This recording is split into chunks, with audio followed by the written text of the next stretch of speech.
আজকে এমন একটি সত্য ঘটনা আপনাদের সাথে আমি শেয়ার করতে যাচ্ছি,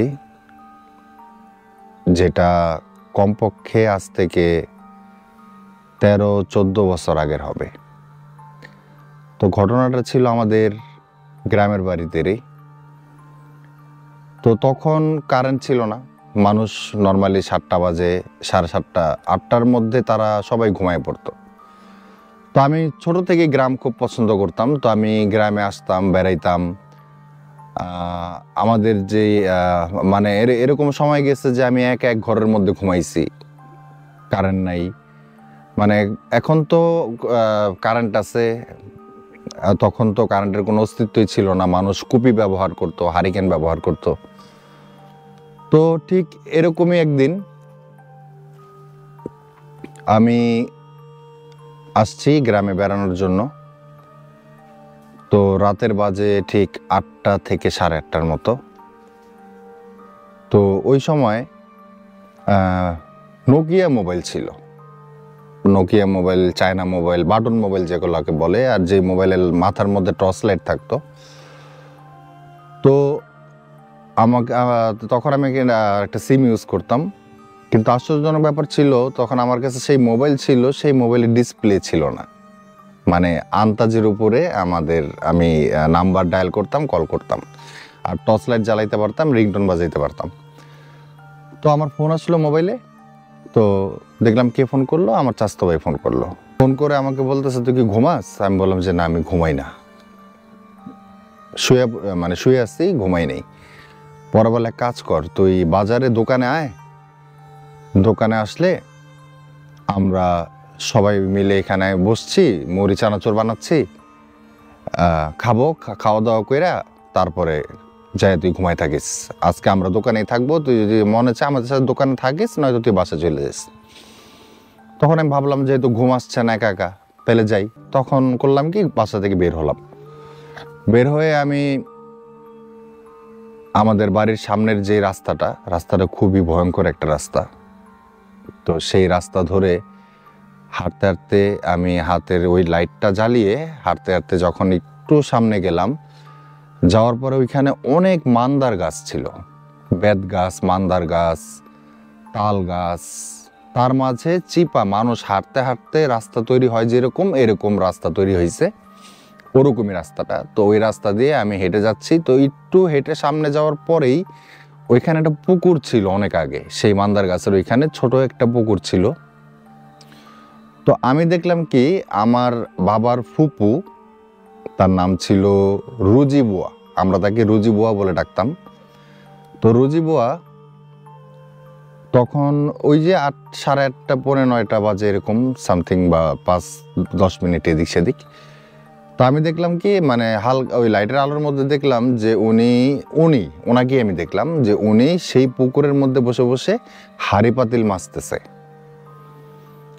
তো আমি তখন তার পিছনে দাঁড়াইলাম, ঠিক তার পিছনে লাইটটা জ্বালিয়ে তার দিকে লাইটটা ধরে আমি দাঁড়াইলাম। আমি ভালো করে খেয়াল করলাম, তাকালাম এভাবে যে এটা কি রুজি বুয়া কিনা। দেখলাম যে হ্যাঁ, এটা রুজি বুয়া, উনি হাঁড়ি পাতিল মাজতেছে।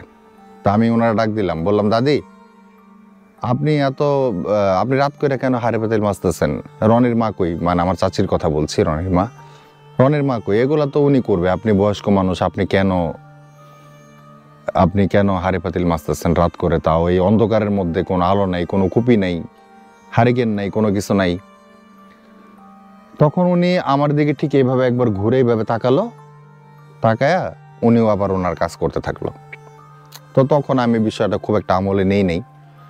তো আমলে না নিয়ে আমি করলাম কি, মনে মনে ভাবলাম যে ধুর, উনি ওনার কাজ করুক, ওরা দোকান আমার জন্য ওয়েট করতেছে, আমি চলে যাই। তো আমি চলে গেলাম বাজারে, আমাদের সেই 3 রাস্তার মোড়, এই রাস্তা ধরে আমি চলে গেলাম আমাদের বাজারের দিকে। তো বাজারে গেলাম, বাজারে যাওয়ার পরে ওইখানে আড্ডা দিলাম। প্রায় ঘন্টাখানেক আড্ডা দেওয়ার পরে ওরা বলতেছে যে ওরা কেউ বাসায় আসবে না, আমি যেন চলে যাই, আর নয়তো যেন ওদের সাথে থাকি। তখন আমার তো ঘর ছাড়া ঘুম আসবে না, দোকানের মধ্যে ঘুমানো পসিবল না, মানে ঘুমাইতে পারবো না। ওরা প্রায় 5-6 জনের উপরে মানুষ, একটা দোকানের মধ্যে কি ঘুমানো যায়? তাই আমি বললাম যে আমি চলে যাই। তখন বলে যাইতে পারবি? আমি বললাম হ্যাঁ যাইতে পারবো, আমার মোবাইলে টর্চ লাইট আছে, আমি যাইতে পারবো, কোনো সমস্যা হবে না। তখন ওই টর্চ লাইট ধরে বাজার দিয়ে আমি হাঁটতে হাঁটতে হাঁটতে হাঁটতে আবারও সেই 3 রাস্তার মোড় ঘুরে যখন আমাদের বাড়ির দিকে ঢুকে আবারও সেই জায়গাটায় সেই পুকুর পাড়ের কাছে আসি। এসে আমি দেখি ঠিক একইভাবে যেইভাবে তাকে আমি দেখে গেছিলাম যে সে হাঁড়ি পাতিল মাছতেছে, ঠিক একইভাবে সে তখনও ওইখানে হাঁড়ি পাতিলি মাছতেছে।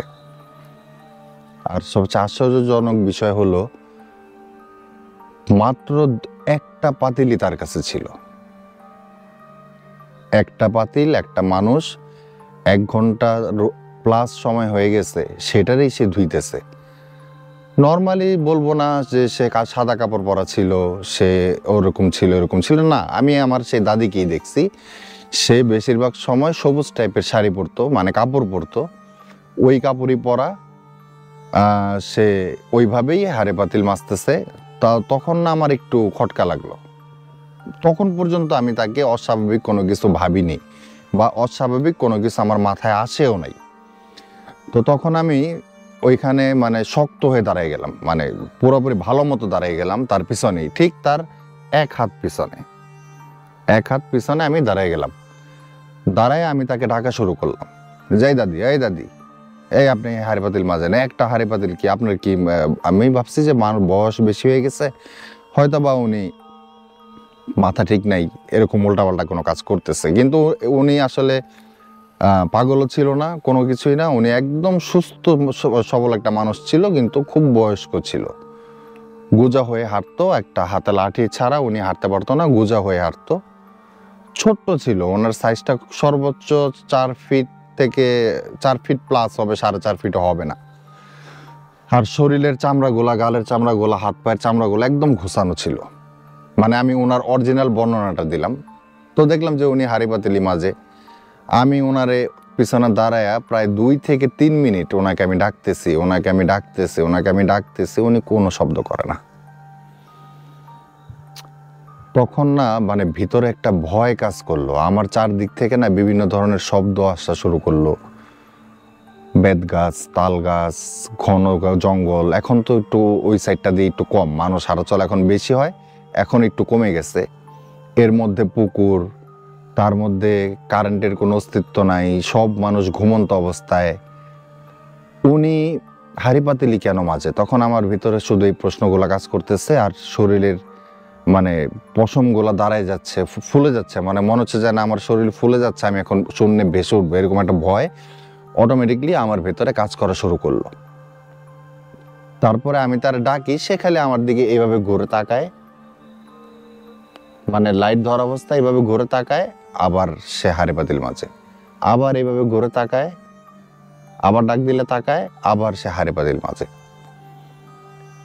তো এক মুহূর্তে আমি করলাম কি, মানে আর না পেরে আরো 2-3 মিনিট প্লাস হয়ে গেছে, মোটামুটি 4-5 মিনিট আমি তাকে ডাকতেছি, সে আমার একটা কথার উত্তর দেয়নি, কিন্তু সে নর্মালি আমার দেখলে সে আমার সাথে অনেক গল্প করতো। তো তখন না আমার ভিতরে, ঠিক তখন যে আমার ভিতরে মানে অদ্ভুত চিন্তা ভাবনা ঢোকা শুরু হলো যে উনি এমন কেন করতেছে, মানে উনি যে, আমি ভাবতেছি কি ওনাকে কি জিনে ধরলো, না ওনার কিছু হইলো, না ওনার মাথায় কোনো সমস্যা হয়ে গেল, যাকে সন্ধ্যার সময় ভালো দেখলাম, সন্ধ্যার পরেও ভালো দেখলাম, তার কি কি কি হয়ে গেল? তখন এগুলা বলতে বলতে আমি তাকে মানে ঠিক এইভাবে হাত দিয়ে আমি তার এই ঘাড়ে পিছন থেকে আমি তার এই ঘাড়ে হাত দিয়ে এইভাবে একটা নাড়া দিয়ে আমি ডাক দিছি, এই দাদি। এই দাদি বলার সাথে সাথে মানে বিশ্বাস করবেন না, মনে হলো যে 1 সেকেন্ডেরও কম সময়ের মধ্যে ওইখান থেকে সে উঠে ওই পুকুরের পানির উপর দিয়ে এত স্পিড একটা সে দৌড় দিল, মানে চোখের পলক ফালাইতে কতটুক সময়, অতটুক সময়ের মধ্যে সে একটা দৌড় দিল। ওইখানে যে গাছগুলা ছিল, এইগুলা ছিল, সেগুলা করকর করকর মানে কর্মর কর্মর করে শব্দ হয়েছে, এগুলো মনে হলো যে সরে গেল, সে পানির উপর দিয়ে একটা দৌড় দিল, সে চলে গেল। আমি ওইখানে স্তব্ধ হইয়া আমি একদম স্তব্ধ হয়ে গেছি। আমি ওইখানে দাঁড়ায় গেছি, আমি এখন কি করব। আমি যদি 20 কদম সামনে দৌড় দেই তাইলে আমার বাসা, আর 60 কদম পিছনে গেলে হলো বাজারের সেই দোকান।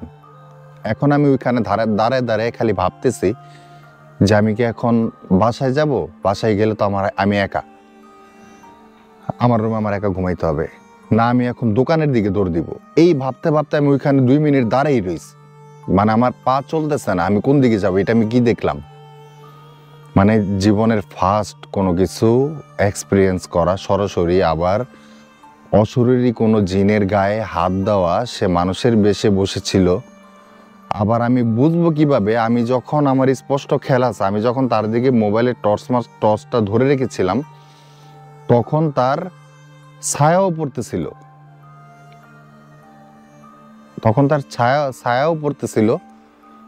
আমি তার ছায়াও দেখতে পাচ্ছিলাম। তারপরে যখন তার এই সিন দেখলাম তখন তার কোনো কিছু বুঝতে বাকি নেই। তখন আমি তো স্তব্ধ যে আমি কি করব। আমি কি বাসায় দৌড় দিব, না আমি আবার পিছনে ব্যাক করে দোকানের দিকে দৌড় দিব যেখানে সবাই আছে।